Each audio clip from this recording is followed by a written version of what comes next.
And let me get back to the main screen because I know we have more people on the main screen. We've got Rob and Craig in there, and Robin's coming. And then I guess we'll start. Well done, everyone. Good to see everyone.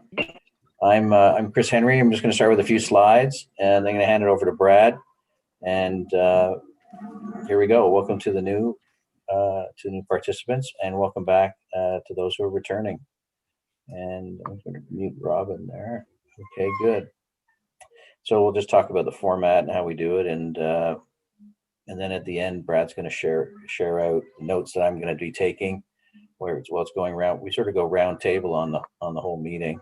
Charlotte's just coming in. We go round table on the meeting, but certainly take notes because he does a summary. And let me just bring up some slides. We have about 6 slides we start with that Brad and I put together between the calls. Okay, I'll just run those. Now they're also narrow.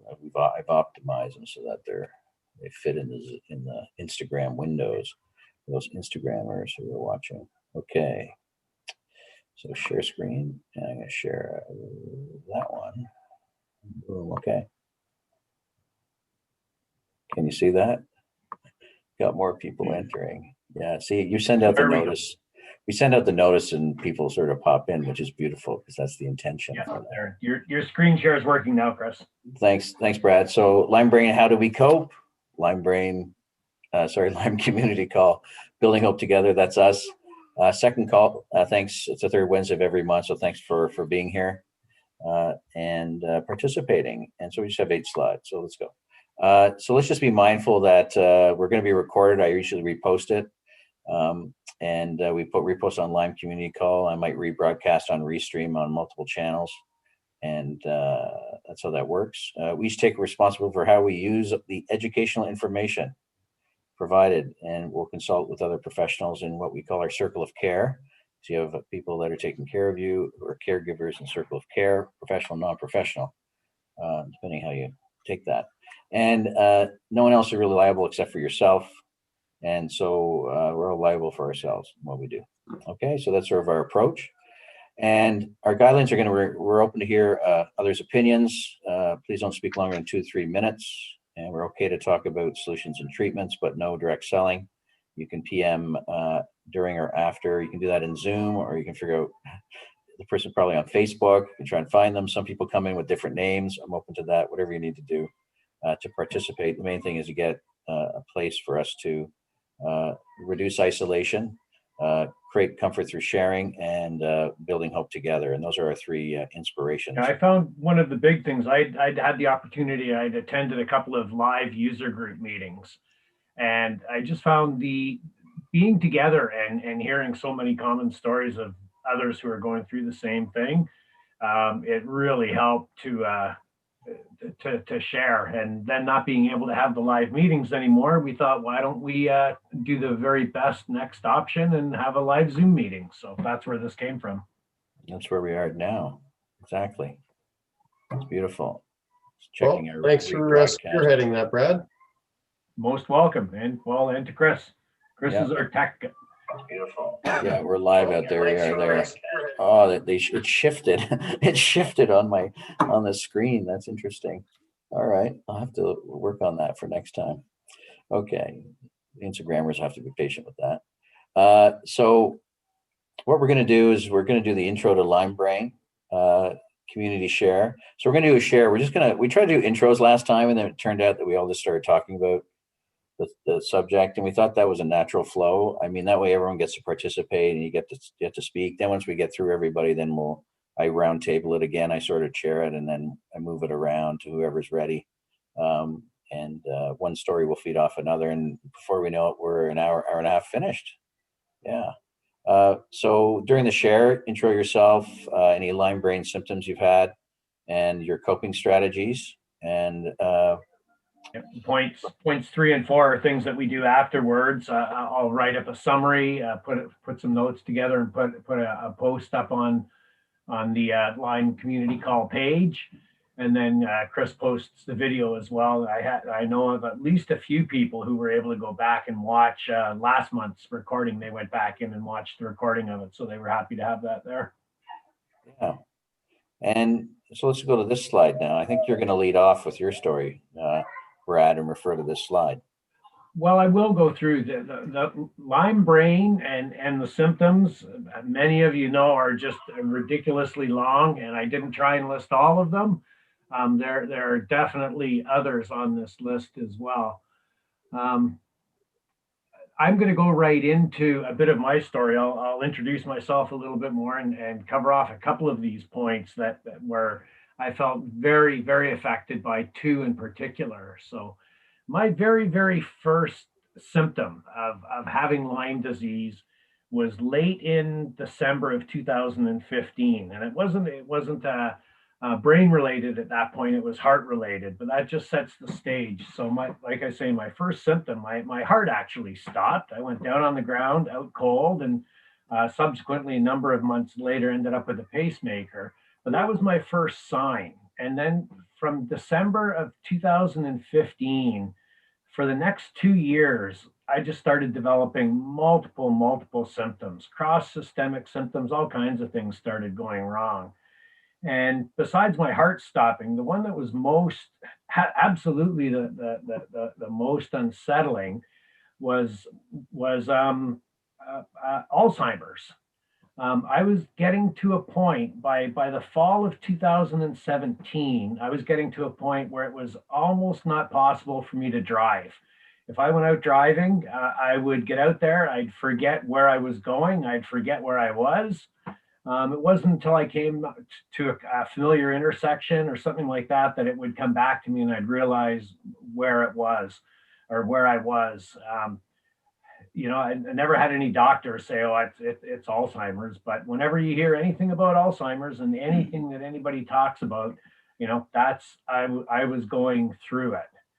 So that was late into 2017. What I did to cope, and I feel very, very lucky that the changes that I made addressed the majority of my Lyme symptoms. So in October of 2017, I completely revamped my diet. I'd heard and read enough about no dairy, no gluten, no sugar. And I thought, well, I'm not getting any help from any doctors here in Ontario, Canada. I thought if I don't follow the advice that I'm getting online, I can't hardly expect the doctors to help. So I quit overnight. I quit dairy, gluten, and sugar. And within 6 months, the majority of my Lyme symptoms just went right into remission.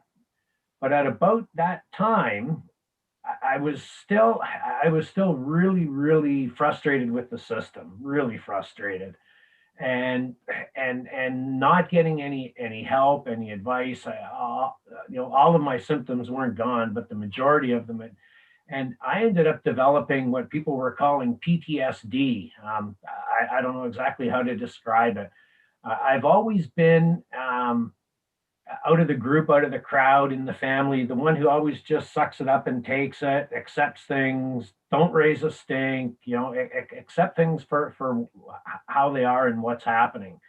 And I think what it's maybe done is it over the years built up a lot of stress. It built up a lot of what I needed to release. And in 2018, through the summer of 2018, I just lost all sense of biting my tongue. As quiet and accepting as I had been, I was mad. And anybody who said anything that I didn't like or I didn't agree with, I didn't care what they thought of me anymore. I just let them have it. I see a couple of smiles. I'm sure some can relate to this.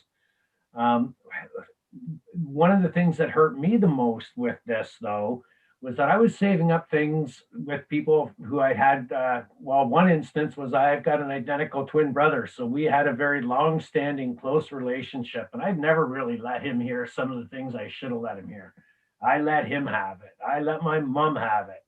I let my partner, Linda, of 8 years, I let her have it. Anything that had been building up, I just let it out.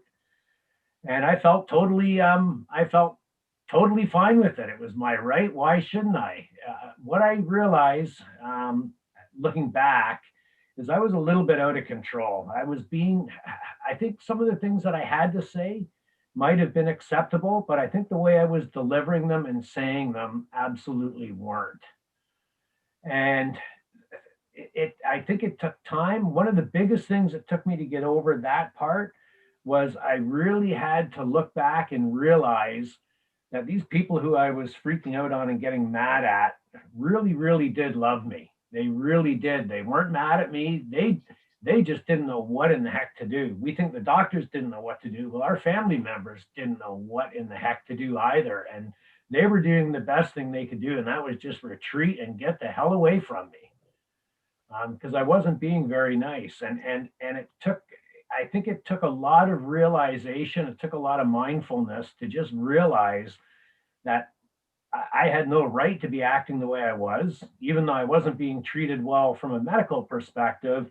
And I just had to stop it because it wasn't going to get me anywhere. And fortunately, I was able to get through that phase and build back relationships with a number of very important people who I could have completely isolated.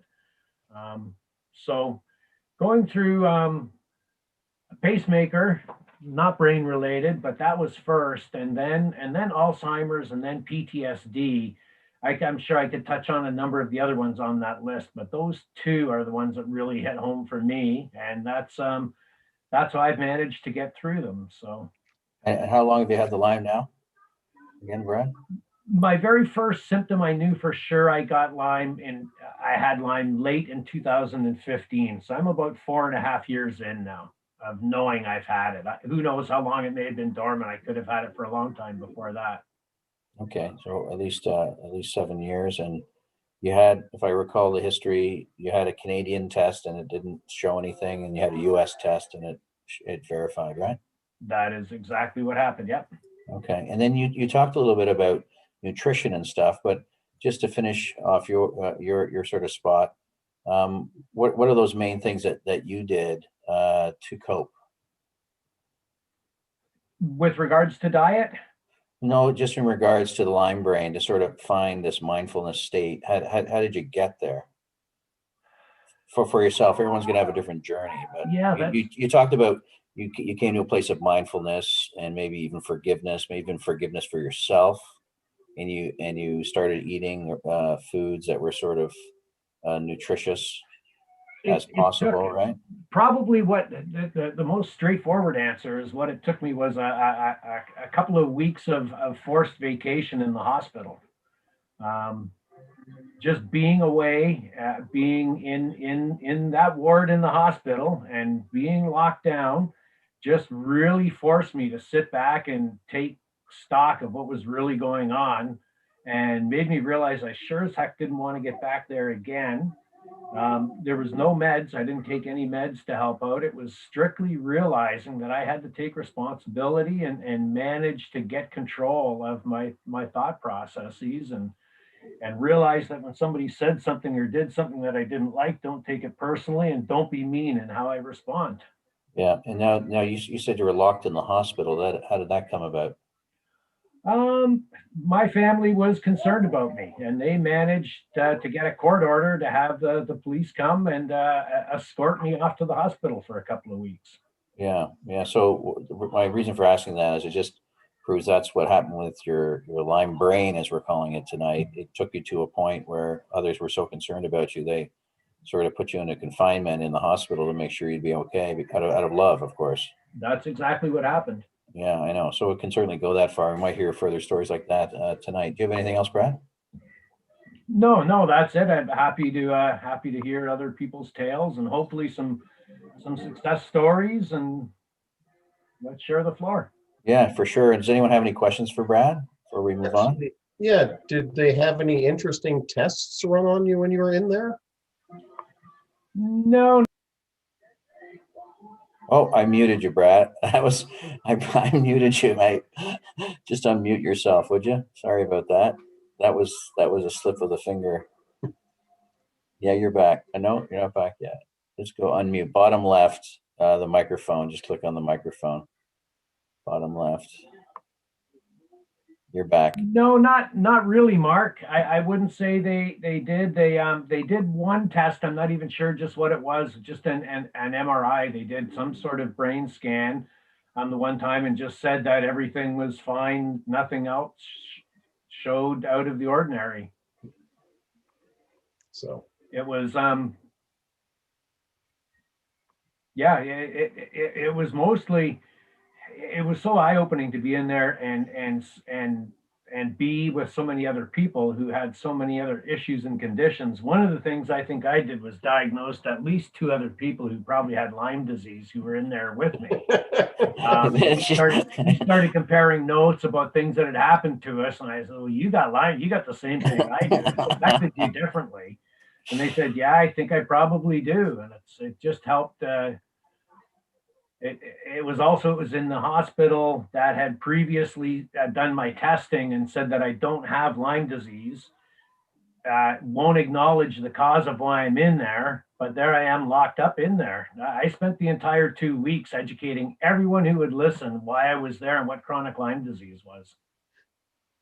Good, good for you. Thanks, Mark. Anyone else have any questions? Okay, I usually just go in order of the screen. I think Mark, you're sort of first, actually. You were first in tonight. Do you want to go? Would you like to talk about your experience with Lyme Brain? Well, I don't actually have a whole lot of experience with the Lyme Brain side of things. Mine was more on the joint pain side. Although I'll hold up this little bottle of minocycline. Yeah. And I had some very bad side effects when taking that antibiotic. And actually I had a lot of trouble walking and my reflexes were totally off when I was taking it. And it's actually a cousin of doxycycline, but when I read up on it a bit, this one passes the blood-brain barrier much more effectively. So my gut feeling is it wasn't actually a side effect, but it was probably attacking Lyme in my neurological side and affecting me from the die-off. Yeah. So, I haven't actually had the guts to go back on it. So what was it called, Mark? minocycline. Minocycline, yeah. It sounds like it was took you the opposite direction. Oh, Thank you. like I was didn't like driving when I was on it because I would shoulder check and then I'd have to re-shoulder check because I just like my reflexes were just so bad. I wouldn't go in my wood shop and use a power tool. Like I was kind of useless for a couple of weeks after taking it. Yeah, it sounds like it induced some of the things that maybe Brad was feeling. Possibly. But it could be that because sometimes pharmaceuticals and other things will activate the Lyme. Maybe that activated them and it was messing with them in a way that they reacted that way. They pushed up against something in your brain because they do get in the brain for sure. Yeah, well, that was my first inkling that it really might be on the neurological side as well. So yeah. Okay. Well, thanks for that share. Any questions for Mark? Okay, I'll take you off the spotlight. I'm doing the production here. You're being on the big screen. It helps with the Instagrammers too, because then they just have the next person. So the next person is Mano. Mano, did you want to go forward? Sure. Did you want to do a share? Yeah. Sure. Good evening. So going back to November of 2016, bit, not sure what it was, suspected a tick bite, and suspected it was a nymph because it was the poppy seed. Long story short, 7 days afterwards, the big, not the bullseye, but the big rash, almost looking sepsis in the leg. Of course, was advised to go to walk-in clinic. Go to walk-in clinic. I tell him I think this may be a tick bite, spider. I don't know. Of course, looks at it. Had to cut into it and remove everything he could because the leg was so inflamed and red. And so I asked him at that point, can you please do a culture on it? So sure, of course, he did the culture. Came back as staph, which is normal for any infection of the skin. So about a few weeks later, I started getting a lot of pain up in the muscle of the leg because it was at the bottom of the leg, almost going into the sciatic area. And from there on, of course, I had developed a fever and the chills and all the symptoms, but 7 days of antibiotics. I think it was amoxicillin. Did the 7 days. Anyhow, moving forward, right before Christmas, I came down with pneumonia. And 3 months later, still pneumonia. Courses of antibiotics and everything imaginable possible that you could think of. And I was in bed, bedridden. I slept 24 hours. Wouldn't matter what I did, exhaustion. And then I became better from the last dose of antibiotics they gave me. But as the months progressed, I started having a lot of aches, muscle aches, burning sensation, joint pain, headache, vomiting, you name it, IBS, and just everything getting worse. And of course, I'd be going to see the family physician telling me, oh, no, depression, anxiety. And it's like, okay, well, maybe. Eventually, anyhow, I started having cognitive functions of behavior, rage. Oh my God. It was almost like I started having this film right over my eyes. My vision wasn't good. Brain fog, you name it. And especially rage, falling out of bed, doing stairs and falling downstairs. And it's like, what is going on here? Insomnia, lots of insomnia. But when I would finally fall asleep, then I could sleep 12, 13 hours. Restless leg syndrome. It was just ongoing. And finally, anyhow, I thought I was dying. And, my family physician kept telling me, oh, depression and anxiety, there's all of this. And it's like, no, you don't understand. I know what depression and anxiety is. And what I'm going through right now is definitely not this. There's no way. And, oh, yeah. So really fighting the system all the way, even like seeing a psychiatrist, and he's saying, well, yeah, depression, and so on and so forth. Stress to the limit, anxiety, gaslighted to the max. Finally, anyhow, I said, well, after all of this, I said, I'm dying. I have to be dying. There's something definitely wrong with me. I'm just dying.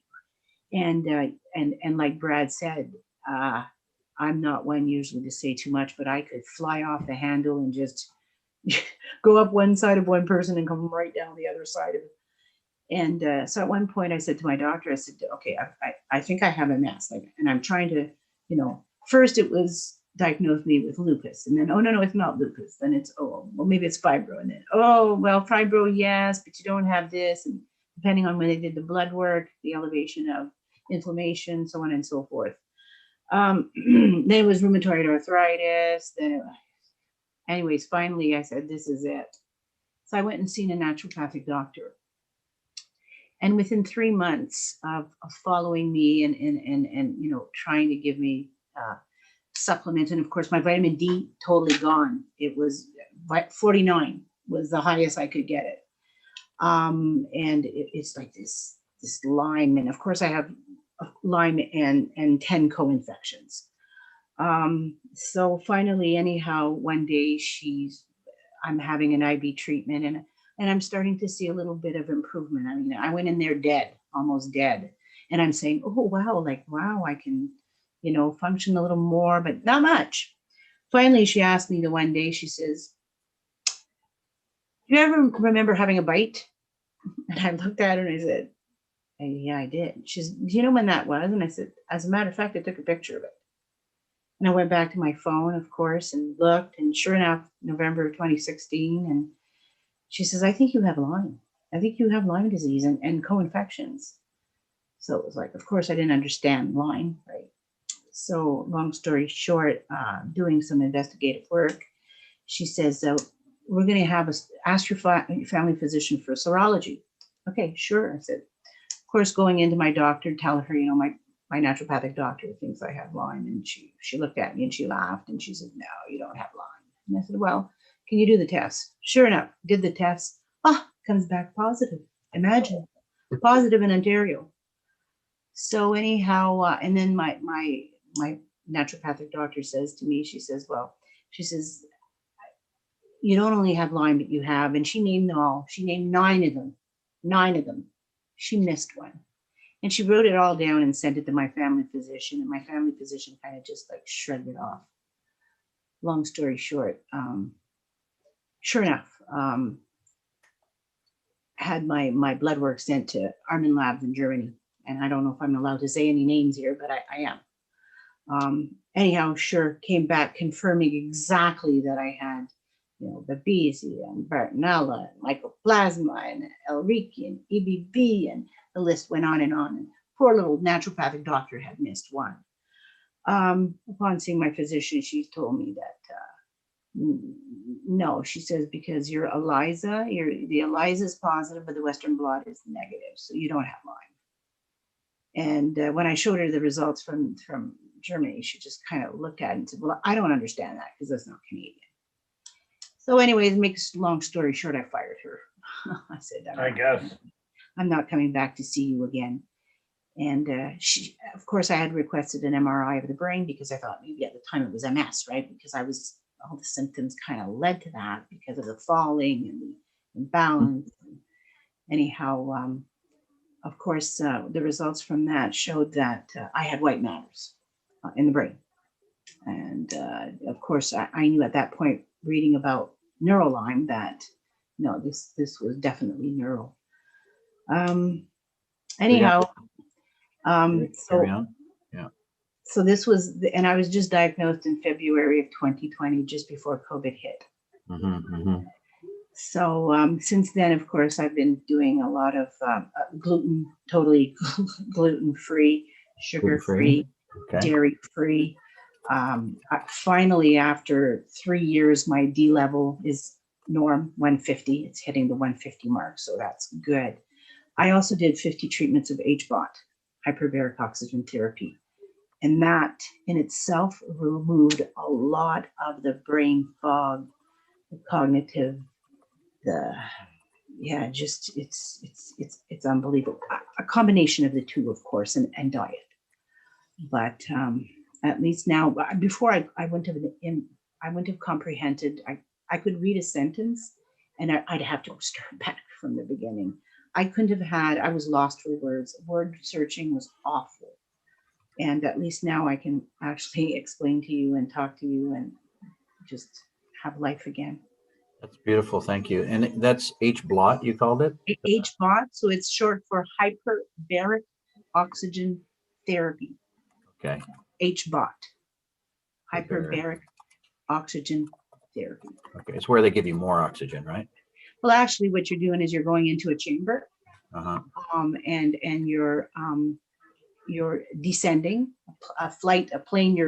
You're ascending, and then you descend. With hyperbaric, as you it's a hyperbaric chamber. Yeah, that's what it is. Like diving. Yeah. It's like diving. Yeah, you're going down. Exactly. Okay, beautiful. You're breathing 100% oxygen, which goes into your cell, which goes into your bloodstream, which really, there's a cycle too, with Lyme. There's a cycle of 28 days, and so. Yeah. Well, Lyme actually, there's actually a 2-day cycle with Lyme. Once you get right into the granular part of it, because of the hatchlings and the workers and all that. But yeah, there can be the monthly cycle too. And I apologize for interrupting. We have a special guest who comes in during the show or during our community call, and he's on the show with me. His name's Phil Jacobs. He's from Toronto Sound Therapy. So we're going to take questions for you in a second. But Phil, you're on mute there, mate. But Phil comes in and he just likes to spread some love and light to all of us. And he's a musician. He's been doing this for many years. How long have you been in Toronto Sound Therapy, Phil?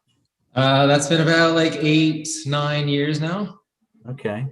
Something like that. Yeah, but I've been a musician for 35 years-ish. Yeah, beautiful. Beautiful. And you recovered from a few life traumas? I did, yeah. I did, yeah. MS and psoriatic arthritis. and substance use disorder. So there's been a few, yeah. So yeah, I'm just trying to tune my guitar really quickly. Sorry. No problem, mate.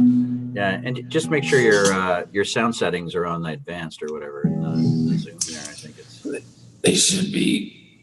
it should be good. Oh, there it is. Right, there we go. Thank you. Is that better? Oh yeah, it is. There it is. See a little. It's a live sound check.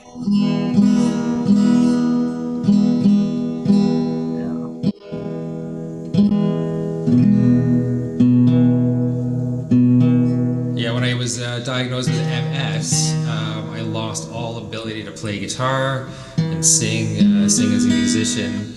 And then it took me about a year to recover and to play basic guitar again and sing. And that was how long ago now? 15, 16 years ago. Yeah. Yeah. Yeah. So I write songs, and I do believe that playing music was a big part of my recovery from the nervous system. There we go. Perfect. Okay. So these are. I'm going to sing you 2 songs. Thank you for allowing me to join you guys this evening.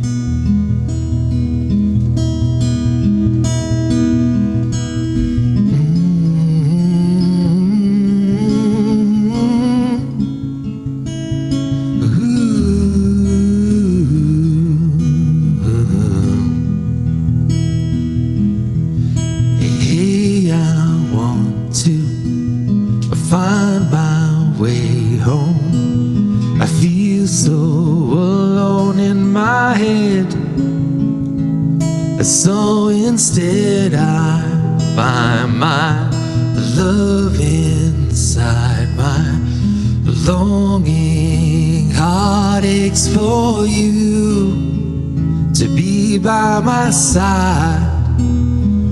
Oh, I can't live without your love anymore.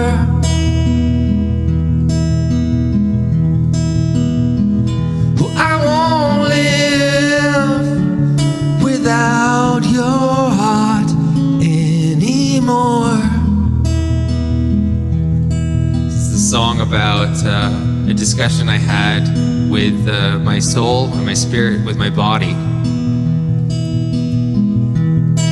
When I look out through your eyes, my heart beats so hard inside. Arms wide open, deep embracing, loving, holds my heart out in the light.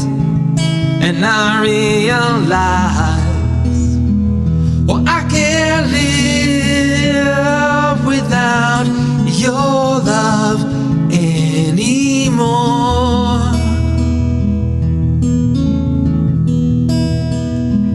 And I won't live without your heart anymore.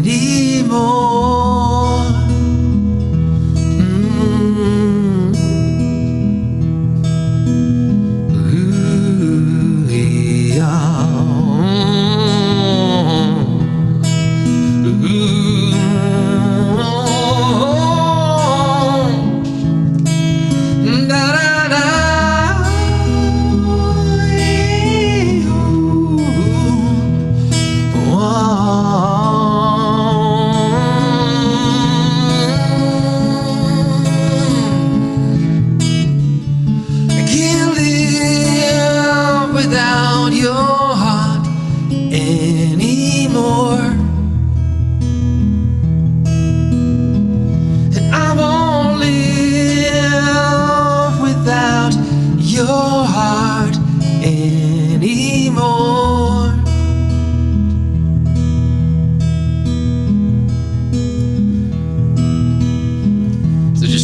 Story that was the biggest lesson to myself around self-love.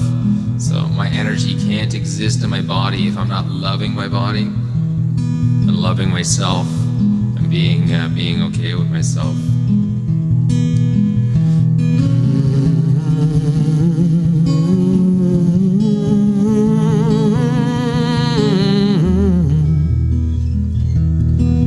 This last song we're going to leave you with is another conversation with self and self.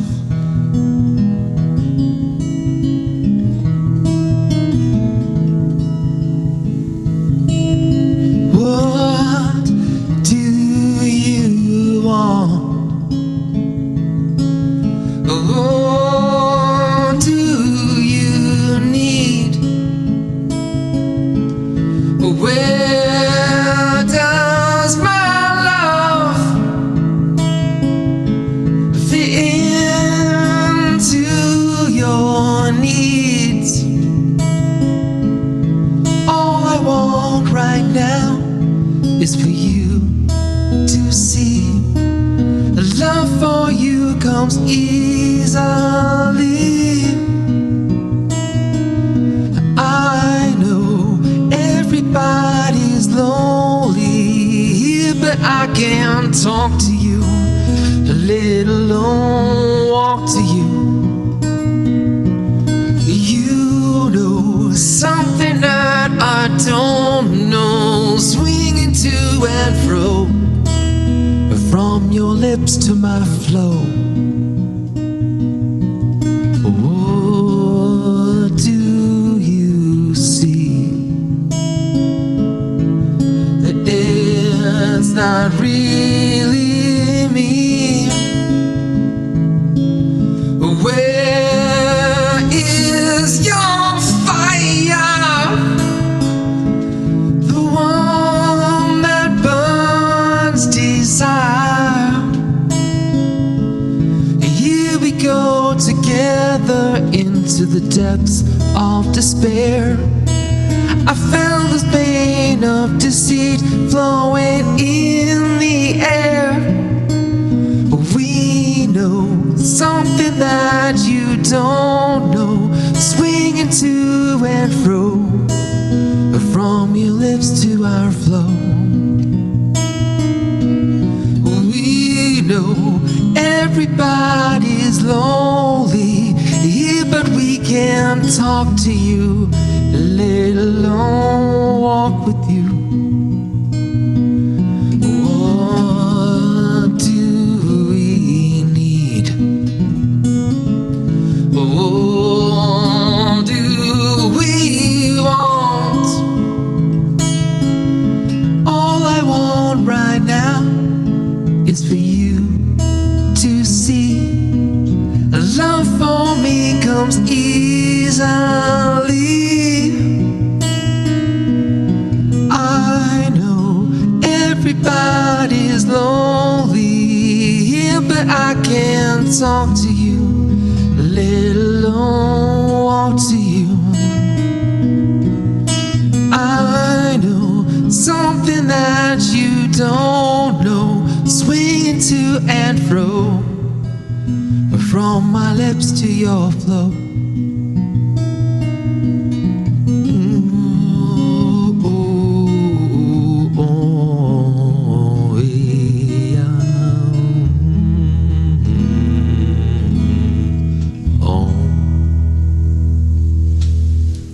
Thank you, Phil. We got some thank yous on the chat there. You're welcome. You're welcome. Thank you so much. Thank you for allowing me to share, and thank you for allowing me to be here with you guys today. We'll see you soon. Okay. Yep. Take care. All the best. You too, man. Okay, bye, Phil. You're welcome. Thanks. Let's see here. I've got you spotlighted still, Manon. You can hear me, Brad? I can too. Okay, beautiful. Okay. Let me see here. I'm gonna take that one off. The windows moved on me there when he left, so I spotlighted someone else. There we go. Good. Was there anything else you wanted to add, Manon, to the hyperbaric oxygen? I added from Phil's interest in the rough notes, playing music and self-love. He added, which are two other sort of mindfulness things that we can do, and the the self-love is sort of the realization that Brad had that I took down to take responsibility for yourself. I think you probably had a realization that you loved yourself, Brad, and perhaps, and that it was worth trying to figure out what was going on. And so there you go. Now, let's see, are there any questions there for Manon? Do you want to speak up? Anyone has a question? Okay. Mary, this is Robin here. Go ahead, Robin. Marion, you were talking about the hyperbaric chamber. How often did you participate in that? How often did you do that? Well, it was a total of 50 treatments. Mhm. And I traveled to Montreal Monday to Thursday and had naturopathic IV Myers cocktail treatments on Fridays. And I did that. I started in September and I finished in mid-January. Okay. Is that anything, I've heard also of Rife machines. I don't know I don't know very much about that. Has anybody done that? No. So, but hyperbaric, I have heard of that. Okay, thanks, Marion. You're welcome. Where were you traveling from since you were going to Montreal? Well, I live about an hour south of Ottawa. So I live in I live in Cornwall, Ontario. Oh, okay. Yeah, so I was traveling to Montreal and Pécourt, Quebec, Oh, okay. which is about 50 minutes from my door to where I was going for treatments. Good. Yeah, Mark's in Ottawa, I think. Oh, are you? Although Oh, I'm actually going to Cornwall tomorrow. So. oh, There you go. welcome. Yeah, and I'm originally from Kingston, which is sort of that way. but Yeah, you're not too further far. the other Yeah. direction. Yeah. So I have Patty French is next. Patty, did you want to do share? Sure. I guess probably the easiest way to start my journey is the fact that this has been going on for me since the 80s. And I was originally diagnosed with fibromyalgia. And that was about a 5 to 7 year advocacy that took me from the time I was in my late 20s till the time I was 25.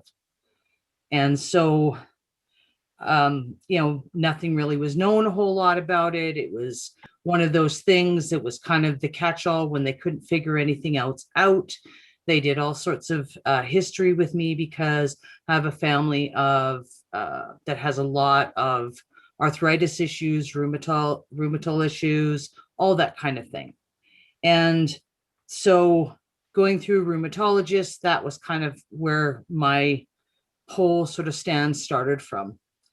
And I'd been dealing with that off and on for many years. And as I kind of put it, it was almost like I would get to a point where I would get really bad, and then I would be a fight to get back on track and kind of almost put myself into a remission sort of state and be able to get on with life. But it never was really something that at that point kind of knocked me on my arse. And then in 2016, my dad lost his significant partner of 30 years, and he was struggling and not doing well. So I went back to Ontario to see him. And we're from in and around that Kingston, Smiths Falls area. And I got a bite and never really thought a lot of it at the time, simply found it when I was in the shower, kind of knocked it off, thinking that just because I'd been out with a run with my dogs that I just got something on myself. Well, it became extremely itchy, and I got kind of like a red rash, which is normal for me. I mean, I've had, psoriatic type arthritis symptoms in the past, and I've had psoriasis since I was 10 years old. And so, and skin issues and detergents and scents and so on and so forth. So I really didn't think a whole lot of it, but I thought, well, maybe I better go talk to the doctor. So I did. They sent for the ELISA test. It came back negative. And so they said, nope, that's not what it is. Probably nothing to worry about, kind of carry on. So I spent about a year or so there with my dad, and then came back to Alberta where I've been most of my life. And prior to me coming back, I was starting to have all kinds of issues with both of my dogs. So I got both of my dogs tested through the vet, and they both came back Lyme positive. So we started treatment with them.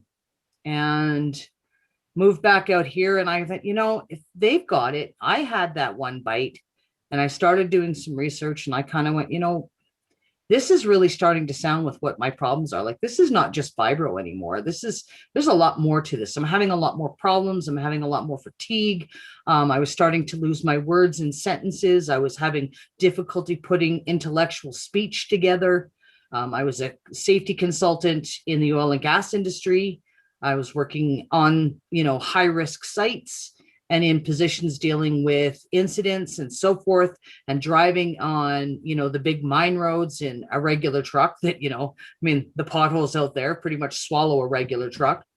And I just thought, you know, this is starting to get a little scary for me. There's something else going on here. So I was going through regular Western medicine, and they did all kinds of testing. They did MRIs, they did CT scans. I went to pretty much every specialist you could possibly think of. Well, it was Sjogren's, then it was lupus, then it was, well, maybe you have rheumatoid, you just don't have the Rh factor. You know, well, maybe it's just your fibro basically on steroids. And I went, no. I'm telling you, people, that's not what this is. There's something more to this, and I'm going to keep looking to find it.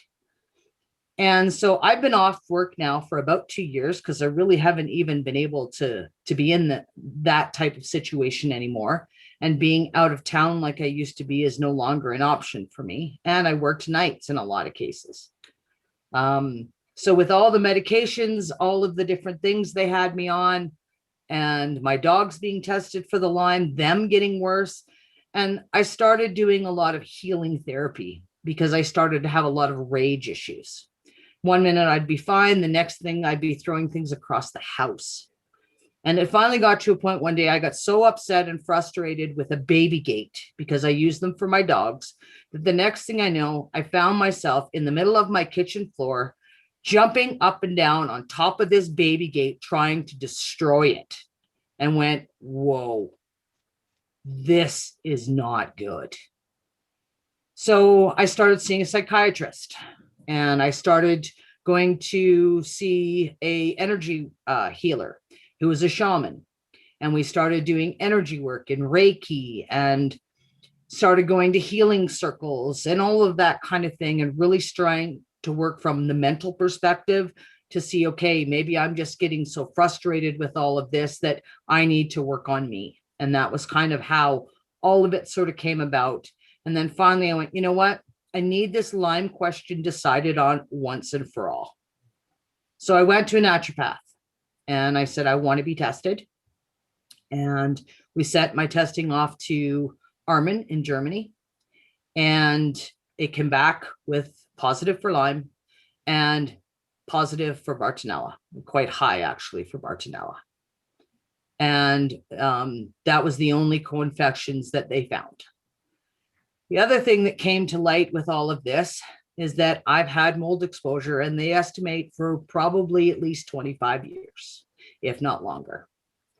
And that the fibro may actually have been induced by the mold. And because I grew up dairy farms and grew up in old farmhouses with lots of mold and many different opportunities to have re-exposures, as well as the line of work that I was in, that over time that, and then the Lyme just kind of kicked everything off and put everything into hyperdrive. So I've been under treatment now since September of last year. It's a slow process for me. I've gone into 2 healing crises. And so we are slowly working again. We've also discovered that I'm now anemic and I have hypothyroidism because it's done damage to my thyroid. And it is the easiest way for me to explain it now. I can actually form a thought. I can actually talk without feeling like, for a lack of a better way to put it, that I'm stupid. And I actually have good days now and then. And that is pretty much where I'm at right now. Well, thanks for that share. That's beautiful. You've done a fabulous job to share that, but also to come this far in what you've been up against. So well done. And there's hope out there, and part of the hope starts with this call, and even more can come from this. So I finally found a good naturopath, and we're definitely on the right track. And there's finally that light at the end of the horizon, and hope again. And that was probably the biggest thing that I needed, was because I had lost hope, and I felt like all I was doing was surviving. Yeah. I wasn't living anymore. Yeah.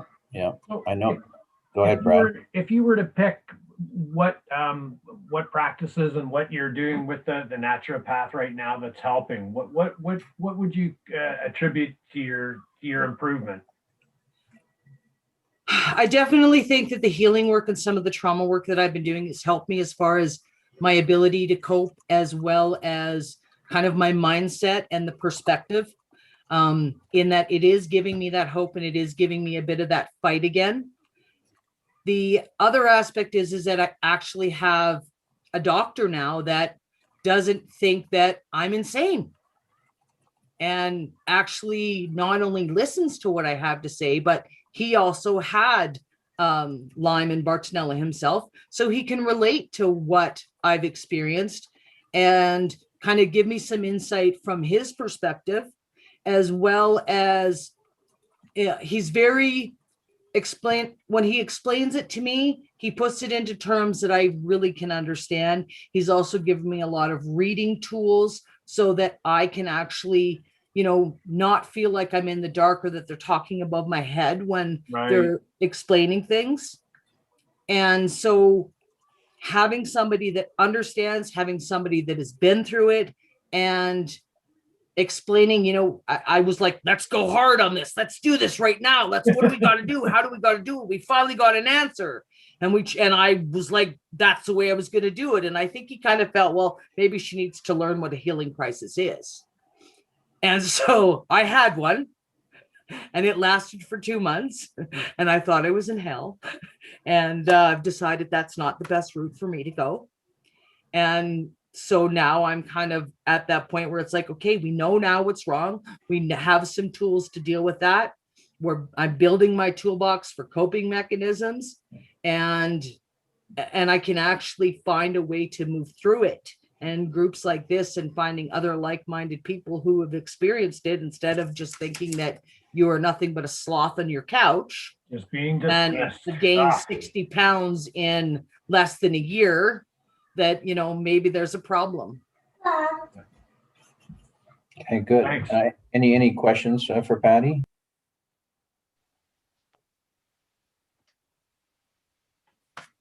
Okay, thanks, Patty. You're welcome. You want to say hello? You want a lemon popsicle? Okay. You gonna say hello? Okay. Hi, Juju. Yeah, we're gonna get that in just a minute. Okay. We're just gonna introduce the next person. The next person is actually Robin Craig. You're muted. Yeah, Yeah, there we There go. we go. Here you Hi, go. can you hear me now? We can. Okay. This first time that I've been on this forum, and I can relate to absolutely everything that everyone is saying. We're on it's my husband, David. We're here on behalf of our daughter, who's actually the one that has Lyme. And like Patty, we think she's probably had it for about 20 years. And she has gone through everything that you have gone through as well. And she finally, she went through university suffering this. she did well. She's a high achiever, but she finally said, I can't pretend I'm not well anymore. She just kind of said it just is too hard and exhausting. And she went to many, many doctors, like all of you have, and was told that she had fibromyalgia and it was all in her head. And she has herniated discs, which obviously were aggravated by the Lyme as well. So finally, we went to a homeopathic doctor a couple of years ago, but she was put on a protocol, but we didn't find the doctor very sympathetic. And Lorna was so sick with it, with all the Herxheimer responses. So she started to see a Chinese doctor who's been absolutely wonderful. And she's on a treatment now. She's into her 8th month. This all sounds very wild, but she's doing bee venom therapy. And it seems to be working. It's going to be a long process. It's probably going to be another couple of years, but she has been sick, we think, since she was about 20. So She's my hero. She's absolutely my hero. She's so brave. And she does, I really related, Marion, to what you were saying. And also Patty, that and Brad, the Lyme rage that happens. And we as her parents are kind of the targets in some ways. So we have really learned how to work through that. And she has as well. It's incredible what she is having to suffer through. So I'm listening to all of you. I think you're all heroes. The fact that the medical profession has absolutely no interest in finding out what this is all about in Ontario. They make you feel you're completely crazy, that it's all in your head, and it's not. We finally sent her blood test off to the Armin laboratories as well, and it came back positive. So I can really recommend that. And I would like to know more about the hyperbolic chamber. So I think we're going to talk a little bit more about that, Chris. Anyway, she's struggling. She's exhausted. She goes through the Herxheimer responses when her body, I think probably when the toxins get released. And then she comes out of it for a few days and she's encouraged. So she feels on a whole that she's 20% better. And that's a gift in many ways. So as far as she does talk about brain fog and depersonalization and forgetting her words, and she has a lot of joint pain. She had a lot of trouble walking on pavement. The other day though, she went for a walk with a cane and did okay. So the frustration is for us is not being able to find a doctor who will support her in testing to see whether any of this is working or not. Because I know it affects her adrenals, and I think somebody else mentioned anemia.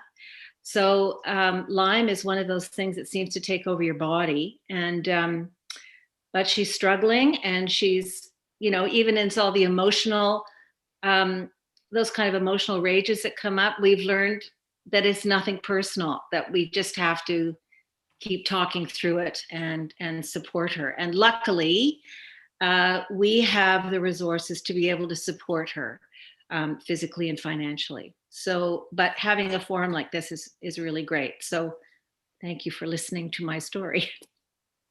She's very lucky that you've come to understand what she's going through. A lot of people don't find that. So thank you. Okay. Absolutely.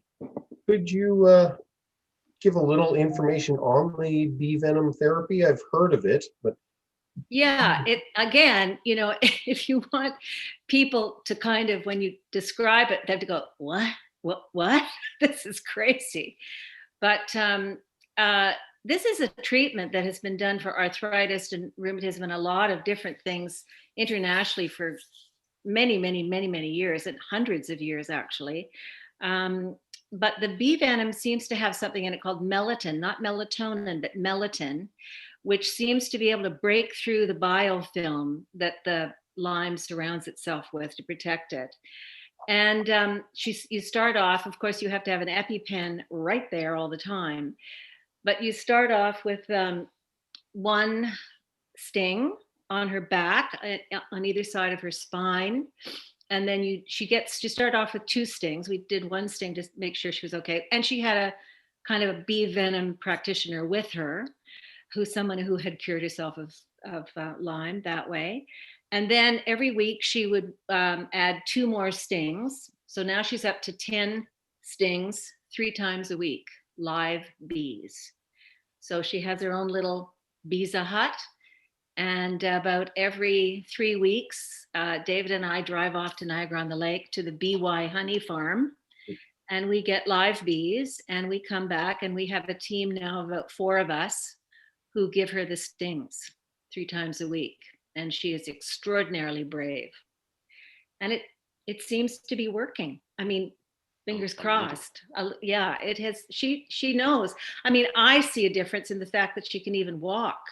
Before, she wasn't even able to go for a walk, but now she's able to go for walks sometimes. But she does have, as you call them, those healing crises. She does have those, but we're getting used to them now. So It would be much more convenient if you could get the bee venom so it was injectable with a syringe.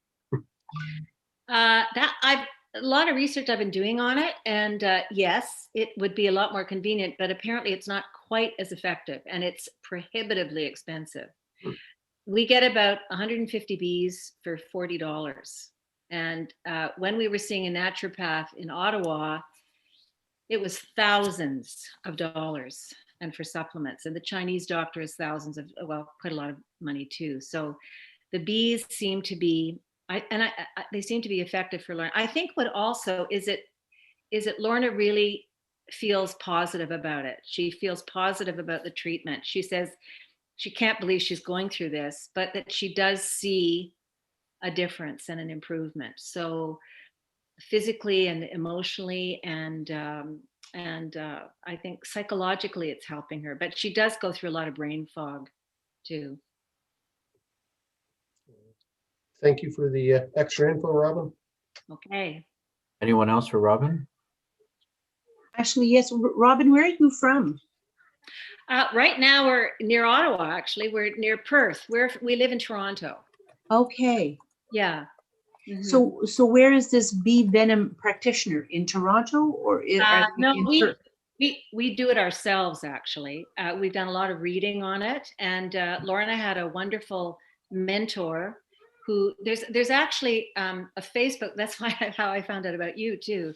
There's a Facebook page called Healing Lyme with Bee Venom, and it has a huge amount of information on it. And we've done a lot of research about it. So anybody can find a place to get bees that would be able to try this as a treatment. And I think a lot of people too continue it as sort of all through for years and years. It helps arthritis, it helps all sorts of things. But mostly it's people with Lyme and their families who are the practitioners. They learn how to do it. There was a place that Lorna took a course from California, naturally, and she found it to be a little bit of a moneymaker on their part. So I think the people that you can trust the most are the people that have tried it and gone through it, and they mentor so encouragingly because they know it works, or they feel it does anyway. And so far, we're seeing that it's making an It's worked for them. It works for them. And I think this is another thing is if you can find a way for it to work for you, if you're feeling better, like listening to Marion and Patty and Brad, then that's what you choose, that's what you do. And Lorna is sensitive to antibiotics. So in this respect, it's been a help for her. And also she's so suspicious of doctors. She won't go and see a doctor because they've been so incredibly patronizing to her. So I don't blame her. Yeah. Thank you so much for sharing. And again, like Chris and Brad, it's like you're a godsend. I can't believe I'm on here and listening to all of this. I don't feel so alone anymore, because it is a lonely world. It is a very lonely world. Yeah, that's the point. And if you're off somewhere and there's nowhere else to go like this, you're just in a Facebook group chatting. It's not the same as having a talk like this and sort of sharing experiences and learning at the same time, which is beautiful. Thank you for that, Robin. Over to Marlene. Marlene, are you there? Yeah, I'm here. Can you hear me? Sure. Hi. Yeah, it's great hearing everybody. And I actually used to live in Kingston. I may have contacted Lyme in Kingston or Nova Scotia. I'm not sure because I moved from Kingston to Nova Scotia. However, my dog got mysteriously ill before I left for Nova Scotia. And I did get ticks off her in Kingston. And so I'm pretty sure I probably contacted in Kingston. But when I was in Nova Scotia for a year and a half, there were a lot of ticks there and it's a hot spot. And that's when I started getting neurological symptoms. And then I moved back to Ontario. I'm up near Algonquin Park now. And I hit like rock bottom about 5 years ago. The first neurological symptom was around 2010. And then in 2015, my energy was going down. I was getting more pain. But in 2015, I did get some kind of bite. I didn't see a tick, but after that, I really hit a wall. And for a few years, I was really ill. I am coming out of it somewhat. I do tend to backslide a lot. My energy is a lot better. I had chronic fatigue, had a lot of pain. I had the brain fog. And since we're talking about the brain, I just thought I'd hone in a little bit more on what was happening with me. The brain fog was constant, like for a few years. It was really troublesome. My memory was poor, challenging to read a book. I couldn't read a book. I couldn't get past a few sentences or a paragraph, and then I'd have to go back and reread. So my cognitive ability was gone. I felt like I developed ADHD or something, like, because I still feel that way to a certain degree. I can't read books like I used to. I do read on the internet, but small amounts. I find my concentration isn't great. So this is one thing that is kind of hanging, even though I'm getting better physically, I'm stronger, more stamina, I still have problems cognitively. So I decided in the last year to start trying to do something to help. So I joined that Lumosity. I don't know if anybody knows about it. It's just playing games on, trying to challenge yourself a little bit. And I found, actually, I was surprised that it actually helped me think clearer. I felt like I could even speak clearer, because I had the same problem as a lot of people trying to find words. And so there was that. And then the last year I've done a few jigsaw puzzles, which I never did before in my life, but I think it's helped with the focus and the concentration. And it's just things like that. If you can get something that you can focus on and try to work toward that, even if you just do a little bit, it seemed to help me. I do a lot of meditation now.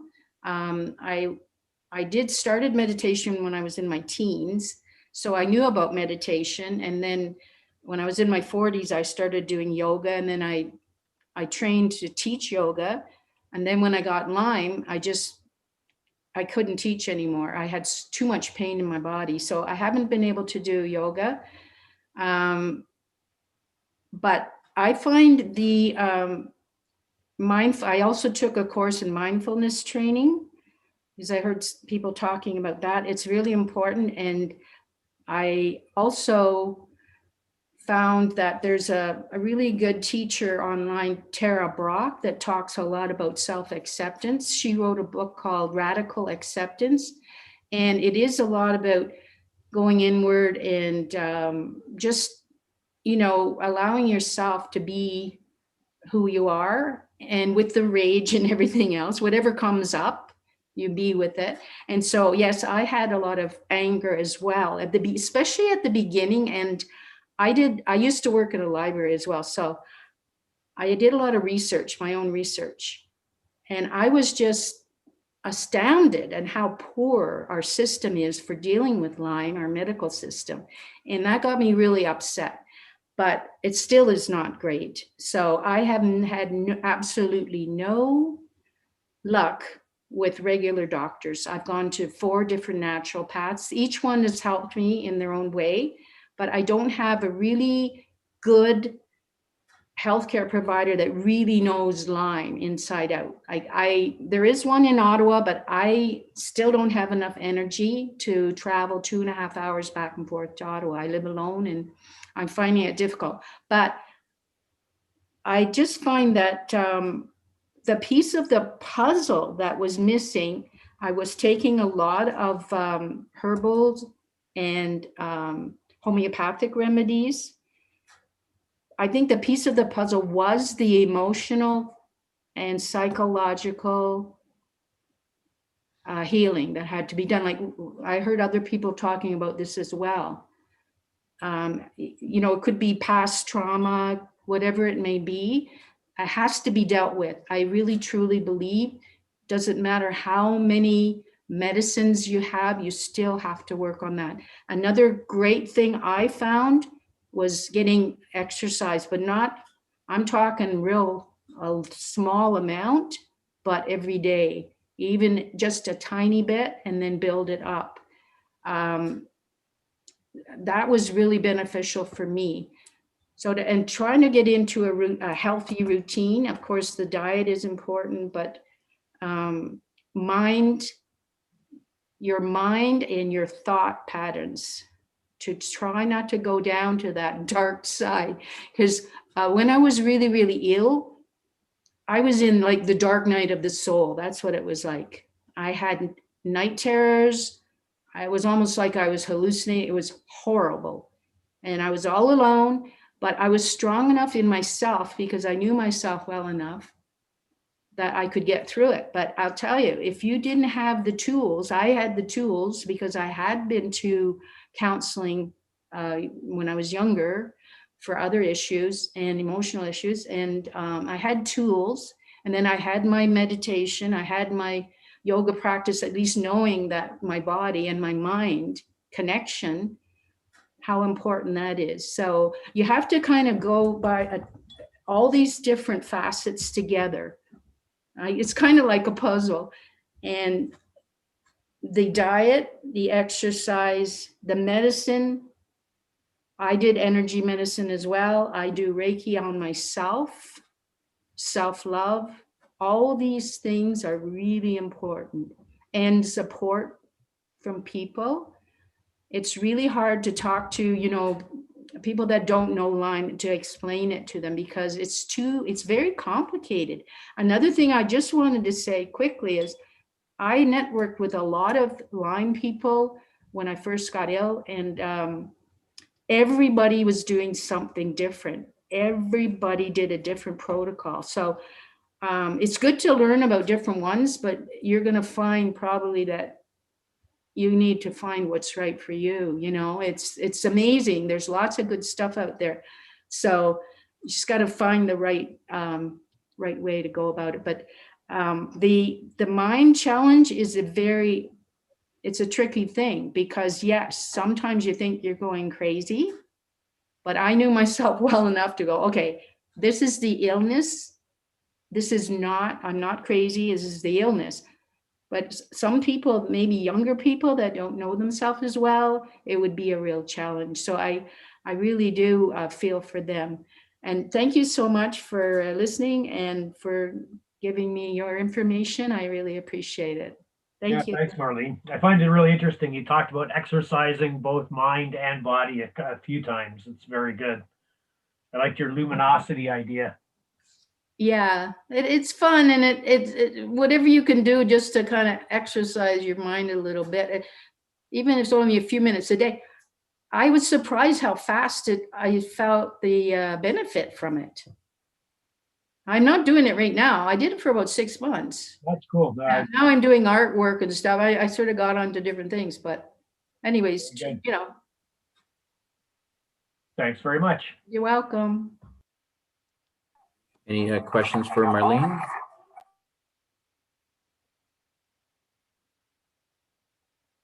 Let's go to Heather. Heather, are you back? I know you stepped away. Hi there. Okay, I think I unmuted myself. Excuse Thank me. you. Hi. So I got diagnosed with Lyme's just under 2 years ago, and had a lot of neurological and physical things happening to me leading up to the diagnosis.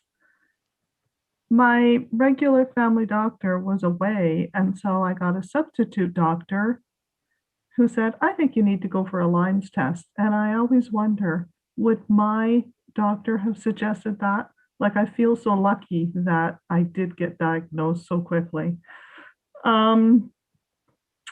So I was on doxycycline, but recently I was just back to my rheumatologist because I do have arthritis.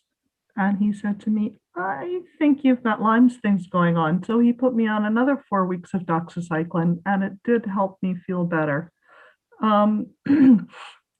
So mentally, I find concentration is my biggest brain challenge. And also, just the concern and the worry about how lifelong is this thing going to go on for.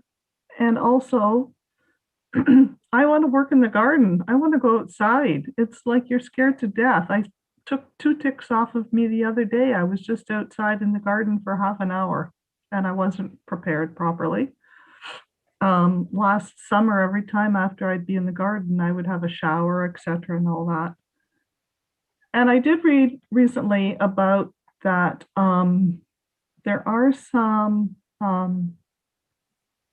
vaccines in the works, and they're in phase 2 of human trial for a Lyme's vaccine. Does anybody know anything else about that? I've only heard that it's in the first round of testing, not stage 2, but Yeah, yes, there are some in the works for sure. That I think would be great. And I also feel lucky that I, in a way that I do live where I do, because Lyme's is so prevalent. So a lot of the doctors are on board that they're aware that Lyme is in the area. So it helps get the Where test. do you live, Heather? I live in Prince Edward County. Okay. Yeah. But my rheumatologist is in Kingston. And yeah, I was surprised when he said, I think your Lyme's is acting up. Anyways. Okay. Is there anything you've done certainly to sort of help with? I don't know. I guess I just because I've sort of have recognized that concentration is a big thing for me. That I try to pay attention to that, to be more prepared in my mind about things. I don't know. No, I haven't really tried anything naturopathically at all. But it's interesting hearing everybody else's trials and tribulations, and I feel so sorry for all of you guys who didn't get, the test result and have struggled for years. That's very sad. Thanks for sharing. Thanks for being here. And Brad's going to post in the Lyme Community Call the summary of the call in the main feed too. And I can just go through it again. A list of everything that I've taken down. I'm going to book. I'll put that right in the chat right now so everyone can copy paste it out of there. And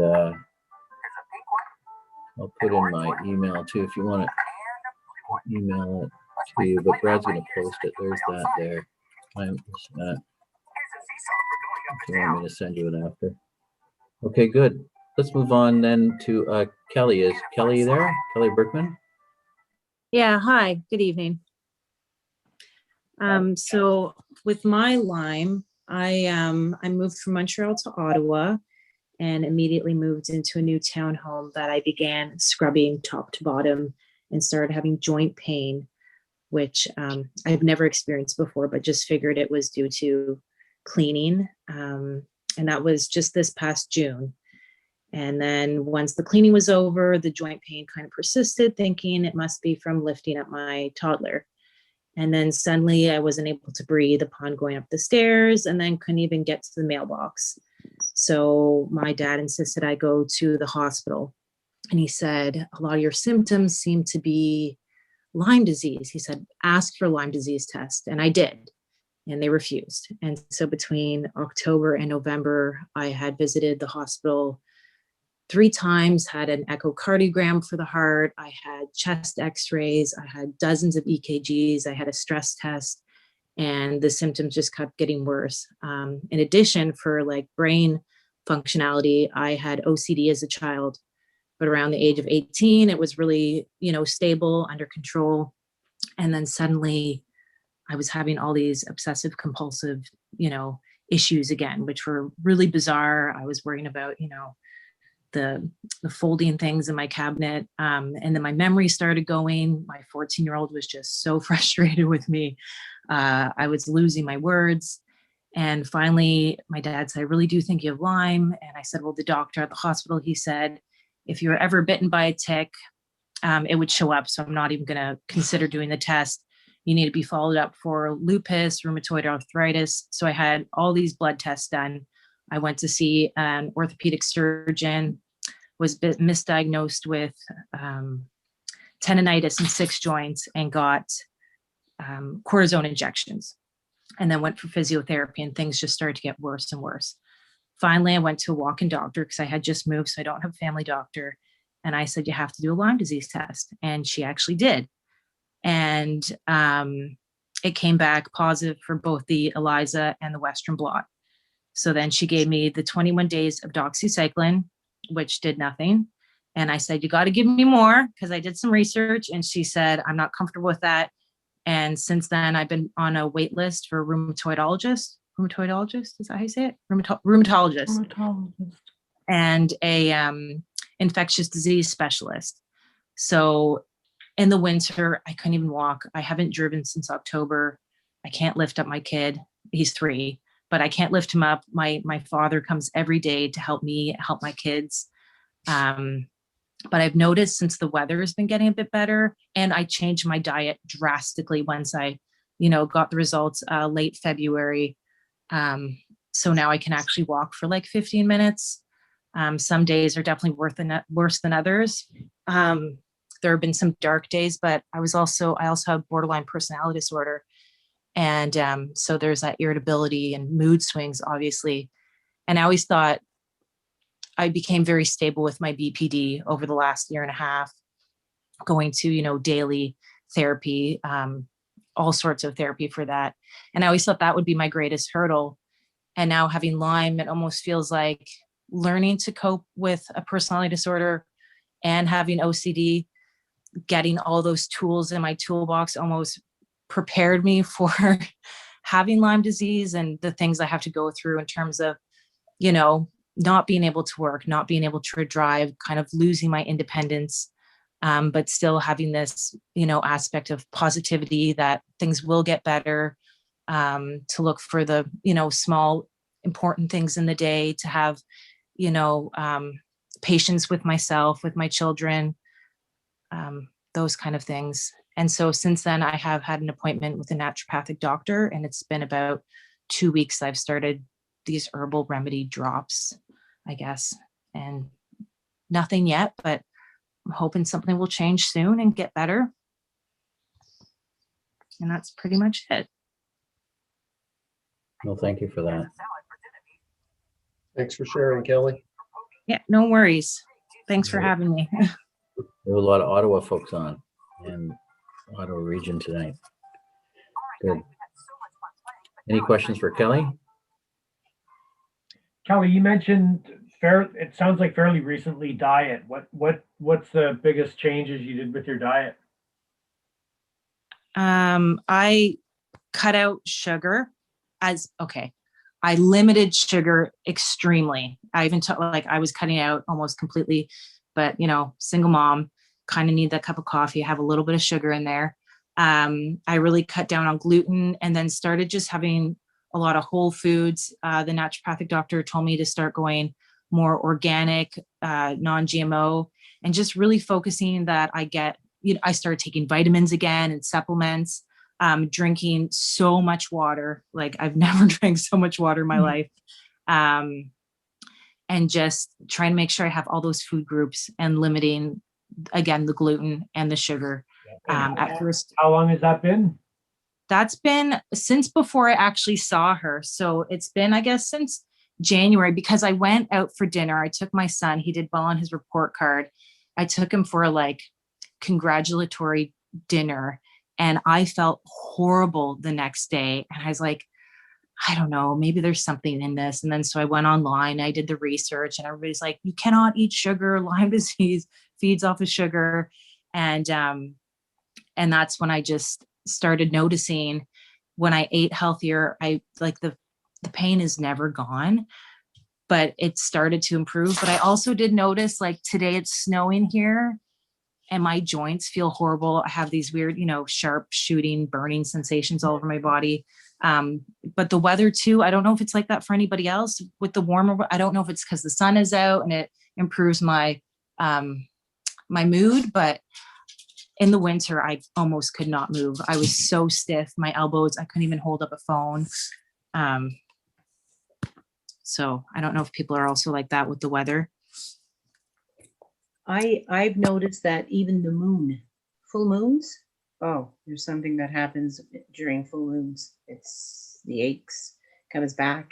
It'll last maybe 2 days before a full moon, 2-3 days after full moon. But Kelly, have hope. All I can recommend is if they send you to infectious disease, which they did, they sent me to infectious disease in Ottawa General Hospital. And the doctor there gave me a test and said, "Oh, you don't have Lyme disease, and and stop trying to get onto the medical system." And I said, "Go ahead, test me." And anyways, I did test positive through infectious disease. And when I called them back for another appointment, they didn't want to see me anymore. So Can I, the sorry, stress can I level- ask which, sorry, I'm so sorry. Which doctor was it? Can you say? Are you allowed to say? I don't know what the protocol is. Yeah, it's fine. I'm trying Because to. I'm seeing Dr. Majewski. Okay, with infectious disease, it wasn't him. Yes. It was a very short name. Rose? And what's the name? Rose? Rose? No. No. He's in his 60s and more or less laughed at me. It was awful. It was awful. And that was just in last September that just went by. And of course, you leave there crying because it's like you're wasting your time. Yeah, I don't want to burst your bubble, Kelly, but the worst experiences I've had were with the infectious disease doctors. Now, you tested positive in Canada. I didn't. That's a big ace on your side.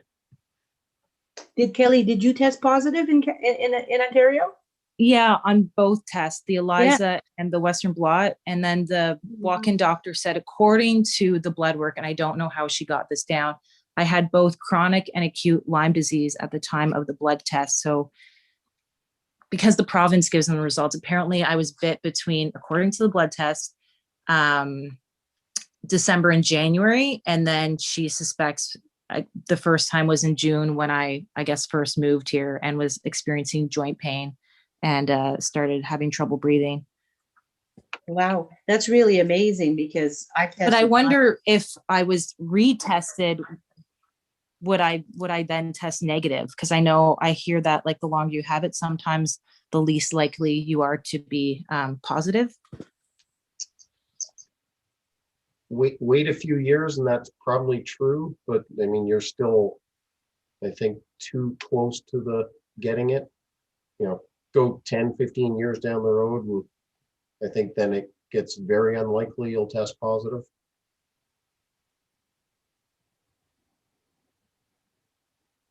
From what I understood as well, when I actually went to the naturopath, they actually put me on a few supplements to kind of stimulate my system, because he said because of how long it was that I've had it, my ability to have an immune response or show it might not be there. And so they put me on a couple of supplements to ensure that if it was there, that it did show. And he also had advised me that down the road that I might show higher because my immune function has improved. And then it would possibly show lower after that.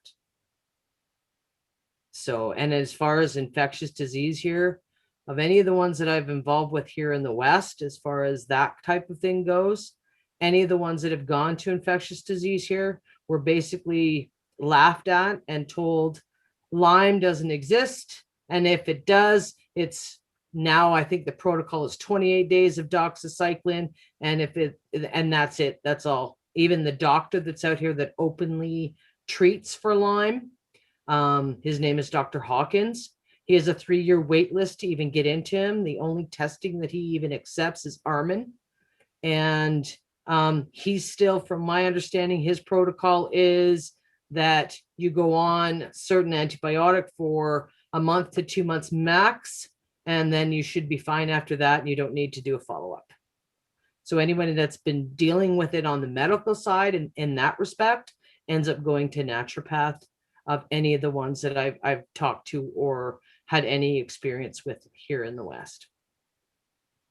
In Ontario, when I was there, I know it was looked at a little bit differently because the Ottawa Valley region seems to have a very high amount of Lyme disease, and it was originally associated with dogs and what they were doing with the veterinarian communities, and that's moved over to people. And so there's an awful lot more awareness in that area than there seems to be in a lot of others, the West particularly, because it's very limited here. It's just starting here as far as openness and awareness to it. Thanks for that. Anyone else have anything for Kelly? No? Okay, we had a question. I've been busy typing away, putting things on the list. Brad's going to have a huge list now. Thanks for everyone for your comments in the chat too. To add to the summary notes, we still have 3 others to get to, and we're still okay for time because we plan to go to 9 o'clock, but we're going to go over a bit because we're almost there. There was a question about the COVID, and there are a bunch of different holistic protocols you can do for COVID, and there's 3 that I know of. But the thing is that the question was, has anyone had the vaccine, any side effects? I know that I work with one holistic practitioner, and he's finding that it's activating, because when you get the vaccine, it puts more viruses in you, right? And so if your immune system's already compromised, it might activate other things. I'm not sure what happens when you have Lyme, but he's had people with blood clots, and then people couldn't walk, and then he just had other things pop up for clients, and it really just activates things if your immune system isn't strong, and it just tips that next thing that's closest to go over. And so if you're super compromised, now is Lyme really an immune compromise? Probably, because it's trying to fight it, and both on the top side and the downside.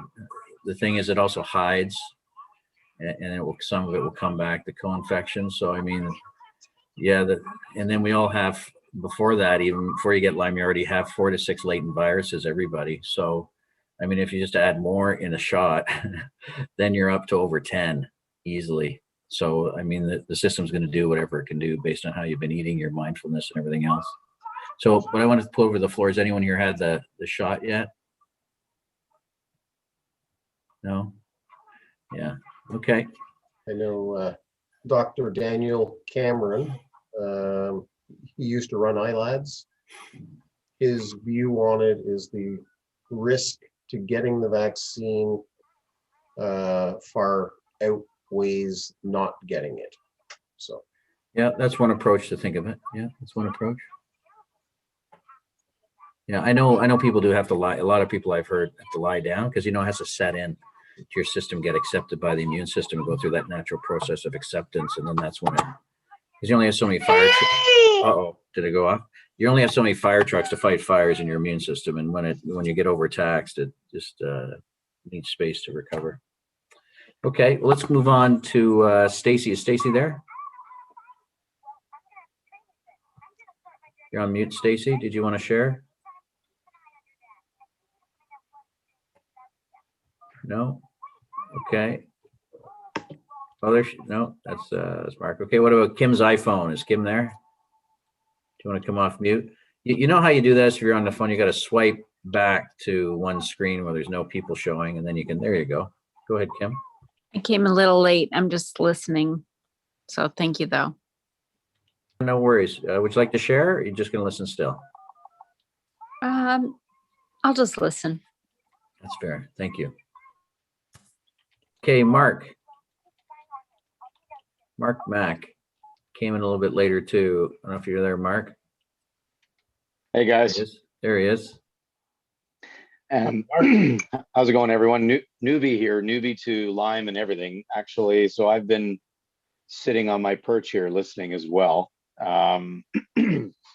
I'll give you a synopsis of what my life has actually been, I guess, over the last 6 months, and then a few other things that have clued me into Lyme. But long story short, as with everyone dealing with the stress of COVID and lockdowns and everything else, I had noticed that my health really taken a dive last summer, just shortly after June 2020.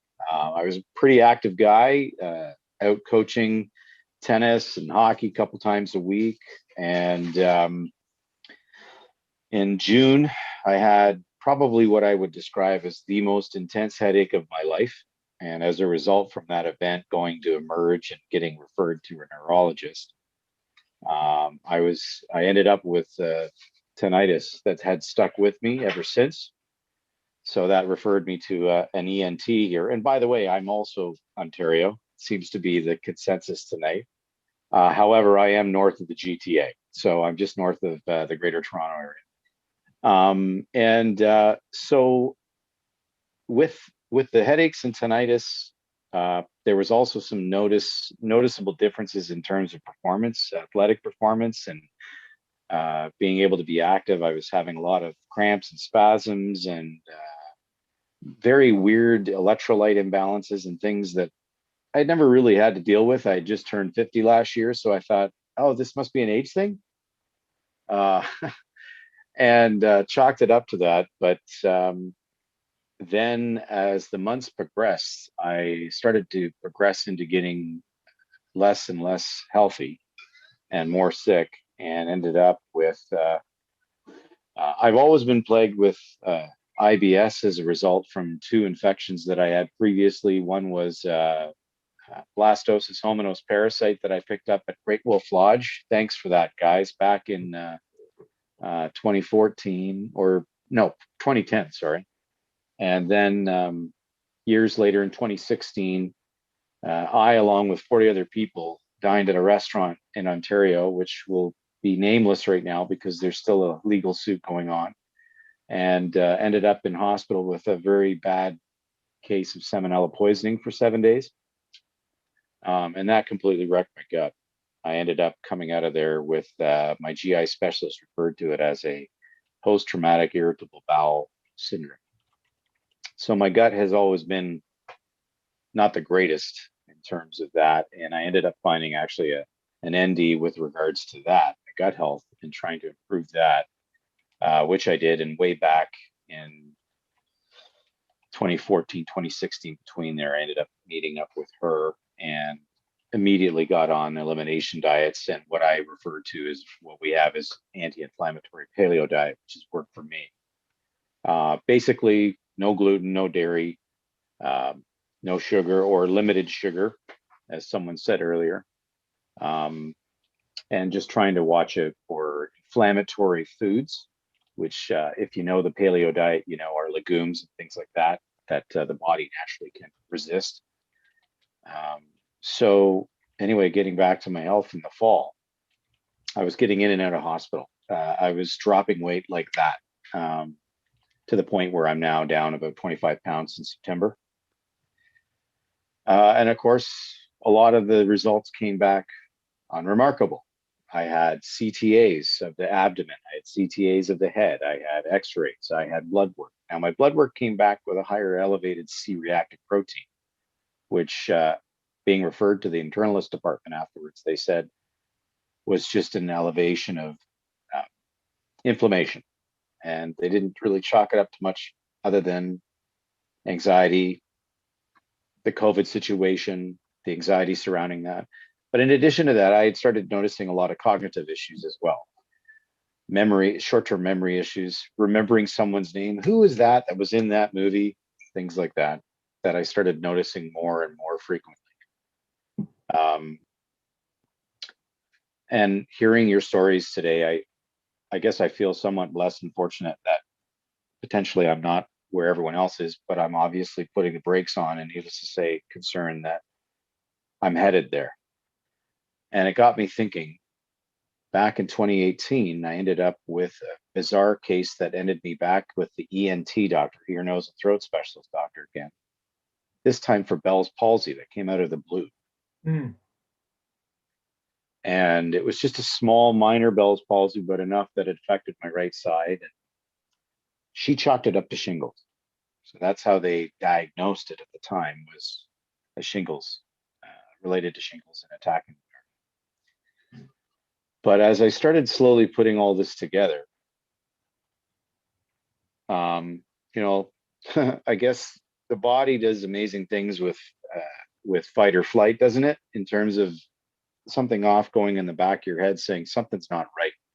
Despite what everyone's saying, something isn't right. So I had approached that same ENT who was very compassionate to seeing me again, this time for the tinnitus. And I had the audio tests, and fortunately, like everyone else in their 50s, only had some slight hearing loss, probably from the concerts and loud music in the cars back in the days of the 70s and 80s when I grew up. So she sent me for an MRI to get a more comprehensive analysis of what potentially could be going on from a nerve, basically a nerve situation. Well, that MRI came back, I think it was Marianne, so I apologize if I'm saying the name incorrectly, where it said that I had a small burden of white matter, small vessel ischemic disease. And of course, that's when the real panic set in. And I remember getting the results from her on a Saturday, which was kind enough for her to call me and let me know. And you could hear the concern in her voice as well, because as an ENT, she knew nothing about what that result meant and referred me on to a neurologist. And since then, I've had all the cardiac tests as well. I've had Holter monitors. I've had scans of the the major arteries here to make sure that there were no blockages that could classify as a stroke. I can't say, other than the headache that I experienced, the real bad one back in June, that I hadn't experienced anything else, and they had sort of gradually dissipated over a few months. So it was the worst in June, and then sort of July, August, it teetered off. And we started introducing other things from the naturopath as far as magnesium and supplements like that to help with headaches. And if everyone is dealing with headaches, I do advise you looking at things like your imbalances when it comes to that. Magnesium is important. And of course, she had already had me on other protocols, gut health, trying to fix leaky gut. And of course, upping the vitamin D. And of course, I had for years a B12 deficiency because of my gut issues. So I go for injections for that. Anyway, so that same ENT, I appealed to her and I said, what I'm finding with the other doctors that I've spoken to so far, including the internalists at South Lake Hospital that I've been seeing here just in Newmarket. And they had, like I said, everything was unremarkable. They kind of wrote everything off. I said, is there any chance you could do a Lyme screening? She said, sure. So we sent off the Ontario Lyme screen, and that came back, and I was, is it ELISA? Is that how you say it properly? The ELISA was positive, but the 2 Western blots were negative.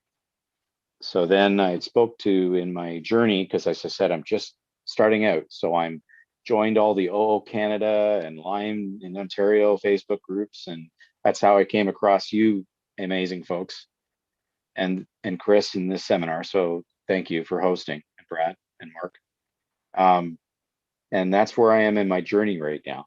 Now, interestingly enough, as if I didn't have enough on my plate, just after Easter, the whole family came down with COVID.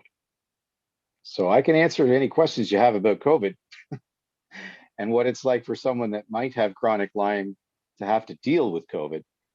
And I'm going tomorrow for my vaccine. So if that's a testament to whether or not I think I would be better with a vaccine or without, the answer is yes, because I've had it. And I ended up in hospital for 1 day along with my wife, in her case, due to dehydration. With me, it was a matter of breathing and having chest congestion and being worried because I've had pneumonia twice before. So just my humble opinion, and I'm not medically inclined, but everyone knows their own systems in their own body and what their tolerances are. But if you feel that you could benefit from it, you should, but do your research. As Chris alluded to earlier, there are many videos out there with pros and cons, but you have to kind of trust your gut. So yeah, with that, it's definitely that's personal. Yeah, definitely a personal choice. Thanks for that. And so you're still going to get the vaccine even though you have the antibody already. Yeah, because I found out that the family unfortunately picked up the UK variant, the 117. Right. So Yeah. most of the Moderna, Pfizer, the original vaccines were actually meant for the original strain. Mhm. As we know, there's more information coming out now whether or not AstraZeneca may be better for variants, blood clotting issues and stuff. However, a lot of the original vaccines that were developed for the original strain. So Right. the non-variants. So yeah, that's my take on it, Chris, is we're confident that we're going to get it. And hopefully maybe after the one shot and having had it, that's also what I've read too, is that those that have had it might only need the one shot.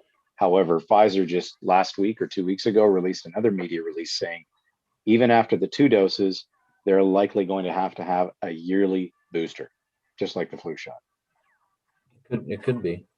Yeah. Okay. Any questions for Mark? Yes, actually, I do. Have you been tested outside of Canada, Mark Mack, for Lyme? And have you looked at the route of Bartonella as well? As it is one that I have, and it's also one that my understanding is that severe headaches, migraines are one of the prime symptoms. Thanks, Patty. Yeah, actually, so I have a naturopath who isn't Lyme literate, but she's been working with me, as I said, for the gut issues, and we kind of approached that. And she kind of gave me my mindfulness homework to go out and research LLNDs in the area, and there are many. And when I got the list from the Facebook group, which was amazing, needless to say, like everyone probably has experienced here, it's incredibly overwhelming to have all of this information thrown at you and feel like you're the one that has to make that choice and decision. So right now, as of prior to getting COVID, I had interviewed my third LLND, and I just received a referral call today from P3 Health in Toronto.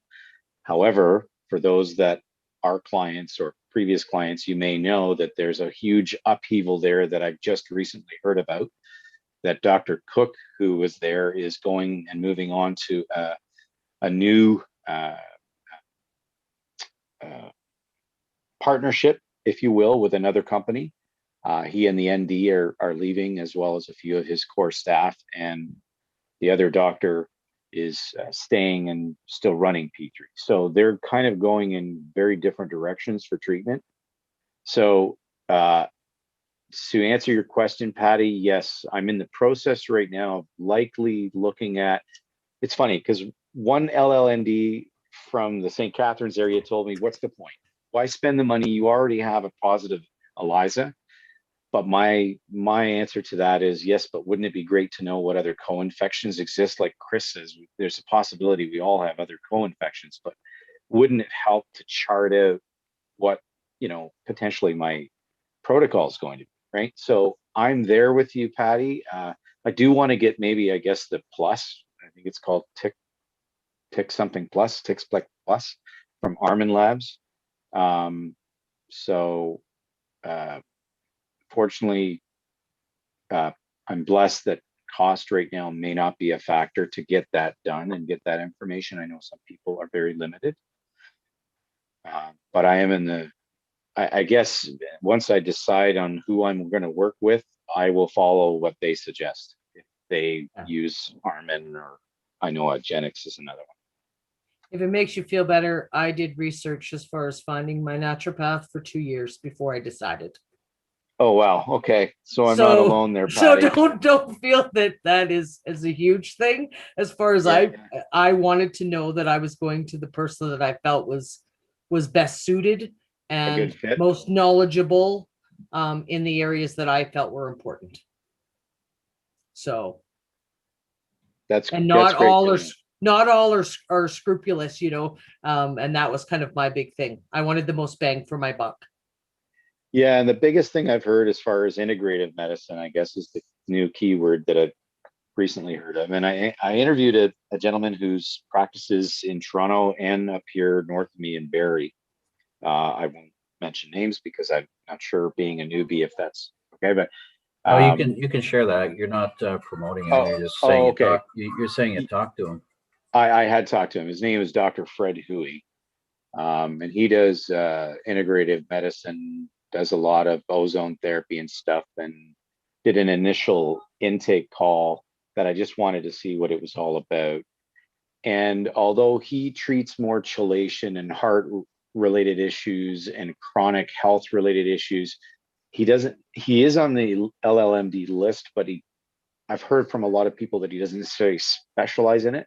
So he kind of treats all patients more or less the same, with the same level of cocktail. And the thing that kind of didn't set me at ease is when I questioned him in terms of what the protocol was or what's in the various ozone cocktails, the 10 pass ozone cocktails.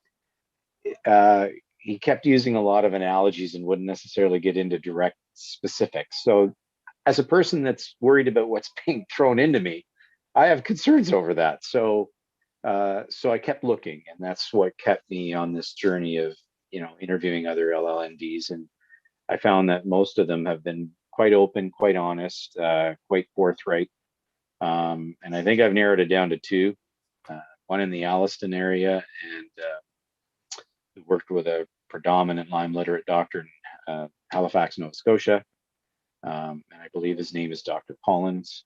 And the Doherty sisters that run the clinic out in St. Catharines, I think. So I'm not sure if anyone has had experiences with those NDs that they'd like to share, but if you want to message me privately, that's fine. I'd be open to that.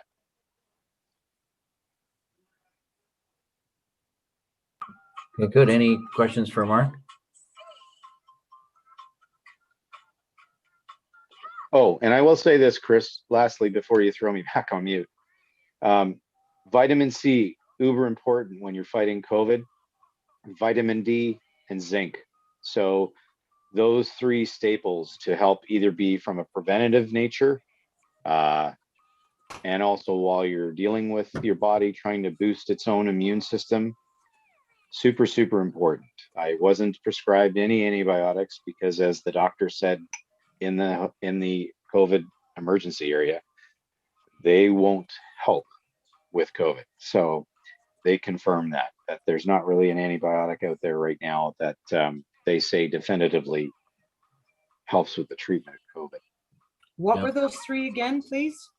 Vitamin C, vitamin D, D3 drops, and zinc. Thank you. And I'll throw one tip in there, because that one's pretty close to one of the solutions. But there's a vitamin called K2 that's really important that you take with your D3, and it's called what's called an uptake. Sort of opens things up, so the vitamin D is like way more effective. So you want there's a line, Chris, called CanPrev, and CanPrev they have a lot of those types of supplements where they have both the D3 with the D2. K2. I know my wife takes that with the K2. Yeah, I take it separately. But yeah, you can take it. Oh, there he is. There's Brad. Brad with his. Is that the combo? Oh, you got it right there. Brad? Okay. Yeah, he's got it. Just like that. I had to flip back a screen, but I see you now, Brad. Right on. Yeah. Well, thanks for that share, Mark. And you're in the research phase. Everyone becomes a researcher once you get this, because you're sort of forced into it, because you're told you have so many diseases. I don't know. I think most people here have been diagnosed with 5 or 10 different diseases they thought that you had, based on their Western medical tests, where they take a picture of your brain and then try to figure out what it is from a picture. And that thing's like equal to 100 X-rays or something, which is even more just as disastrous or more disastrous than the Lyme too. So, I mean, it's an interesting system.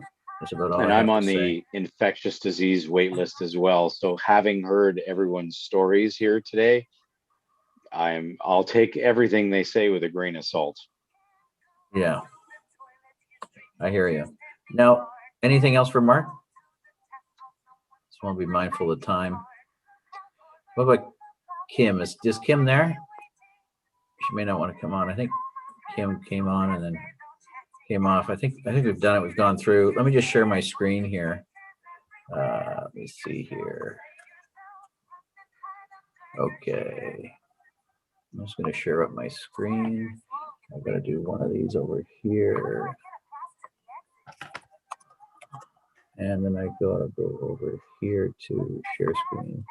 I know I have somewhere, those are my notes, the presentation, just talking about what the next, because people are requesting the future topics. So I'm going to share screen 3. Share. Do you see that, Brad? Do you see the presentation? Just came up, yep. Yeah, beautiful. So future call topics. So Derek want to hear about Lyme and Rife therapy. And we thought when we talk about Lyme carditis, which is a heart condition. I know, Brad, you got some experience with that sucker. Got that one firsthand. Yeah. And then we sort of talked, we covered number 3 today. In spades, like we did number 3 in spades today. So I think we might take that off. Nutrition when living with Lyme. I mean, the nutrition and the digestion came in, I think, from Patty tonight. So maybe we put those two together. Does anyone have any other suggested future call topics?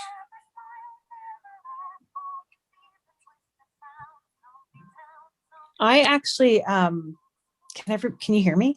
Yeah, go.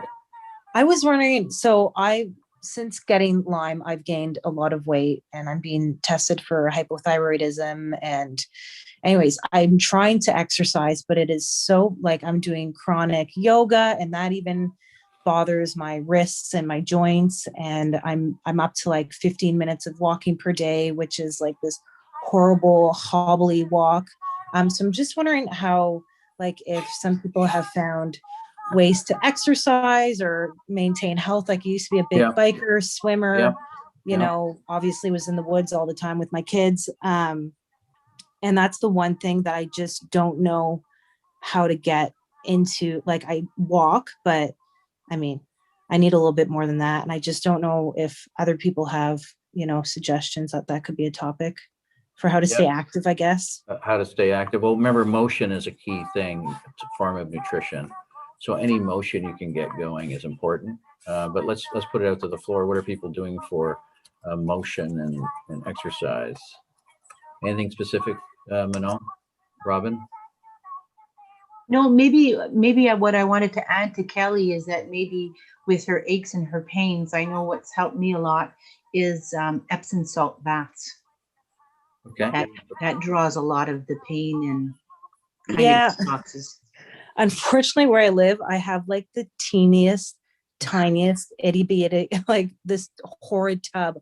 I tried to have a bath today, but like the smallest portion of me fits in there. But I like, even my naturopathic doctor said to try it. So I do what I can, but I just want to get like exercise into my routine more than a walk. So I wouldn't downplay the walking though. Don't think it's too little. Walk. Carry a bit of weight while you're walking. Put on a backpack or carry a couple of bags. I found that when I was in my worst, I found that I could still walk, and I started walking. I would go and do my groceries, and I'm absolutely positive that just the regular and increasing the amount of walking that I did really, really helped me. Yeah, and yoga, as far as mindfulness, if you can get into any YouTube video on very introductory yoga, basic stretching, I think anything that kind of elevates the heart rate just a little bit within reason, if walking's too much for you, yoga has the double benefit, right? It helps from the mind and the body. And it also helps for those of us that have air hunger with learning how to breathe. And I tell you, when I had COVID, I was very thankful that I practiced a lot of my calm meditation and my heavy breathing in terms of helping me through a lot of the air hunger that was increased during COVID. So any kind of yoga, breathing, meditation, that also helps exponentially with movement. Okay, good. I think Super, one of the thank you. things that might be of consideration, because I'm kind of where you are, is one of the things that I learned, it was more of a mental piece for me because I was very active. I used to be an avid hiker. I used to walk, a mile, 2 miles, 3 miles with my dogs on a regular basis. And like I said, I've put on probably close to 60, 70 pounds in the last 8 months. When they discovered the hypothyroidism for me, that it's done damage to the thyroid, along with I actually have what they classify as almost like a malnutrition issue, where my body does not absorb foods correctly. And it doesn't break them down correctly either. So I'm not getting the nutrients from them that I should be. That I had to actually stop and kind of go, okay, you know what? Mark this week. And if I did 2 walks this week, be glad and grateful that I was able to do those 2 walks. If I did 3, if I simply was able to get certain things done around my house, I really almost in a way had to kind of like give myself a break, because I was beating myself up mentally for the fact that I wasn't doing things to an extent that I thought I should be, or that I wasn't getting, as I was putting myself down in that, you need to get off your lazy butt and get some stuff done here. And I really had to sit back and go, cool, no, like, do what you can and not overdo it, and be, glad that I was able to get even 1 or 2 walks in over the course of the week, and slowly transitioning what I'm eating and the way I'm thinking about that has been really helpful to me, in that I'm not gaining anymore. I'm losing slowly, but I'm no longer gaining, and I'm no longer feeling like I made myself feel like a piece of crap. It's the easiest way to put it. Yeah. Well, let me add one other thing. Thanks for that share, by the way, Patty.